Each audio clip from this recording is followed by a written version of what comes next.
Transportation network companies such as Grab and Uber emerged around the last decade with the goal of decongesting traffic. Yet this is not the case as reported in Metro Manila as well as other major cities, since the rise of TNCs also caused more TNC vehicles to be added to the road. But aside from the increased volume of cars, is there something in the driving of TNC vehicles or TNVs that actually slows down traffic?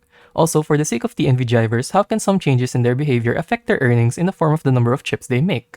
To answer this, I performed vehicular traffic simulations using cellular automata models. In this process, I represented a continuous strip of road with a discrete array of cells, where each cell may have one of two states, occupied containing one vehicle or unoccupied. Time is then represented by discrete time steps, where the state of the road is updated in parallel after each time step. The road contained TNVs and non-TNVs. Non-TNVs moved according to the Nagel-Schreckenberg model, which mimics how private vehicles move with some random slowdown. TNVs, on the other hand, move according to the modified bus route model. This model has passengers spawning beside the road, and TNVs look to pick up a passenger and drop them off at a set location, where they slow down in performing either process. A trip is defined as one cycle from picking up a passenger to dropping them off. TNVs repeat this process of loading and unloading, but after unloading, they have a choice of doing one of two strategies while waiting for their next trip. Strategy 1, where they continue cruising along the road, or Strategy 2, where they exit the road for some time as if they were parked in an establishment. They decide which strategy to use depending on the probability parameters P1 and P2. These strategies were the most common ones for TNV drivers, with veteran drivers preferring Strategy 2.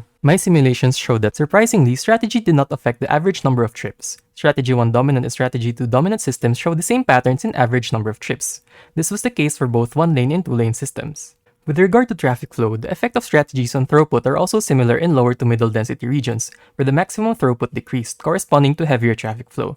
This was the case for other passenger arrival rates as well for both 1-lane and 2-lane systems. However, in highly dense roads with high passenger arrival rate, traffic flow is much less congested when TNVs favor Strategy 2 more than they do Strategy 1. This may be attributed to the decreased number of vehicles on the road when TNVs exit to wait for their next trip. This is also the case for 1-lane and 2-lane systems. Overall, both strategies have similar effects on traffic at low to middle densities in single-lane and multi-lane traffic. However, Strategy 2, where TNVs park while waiting, decongests vehicle-dense systems without sacrificing the number of trips of TNVs. It may be worth looking into how information about available parking spaces could be relayed to TNV drivers to encourage them to wait outside the road for their next trip. This has been a quick rundown of my thesis, ride-hailing driver behavior in single-lane and multi-lane traffic. Thank you for watching.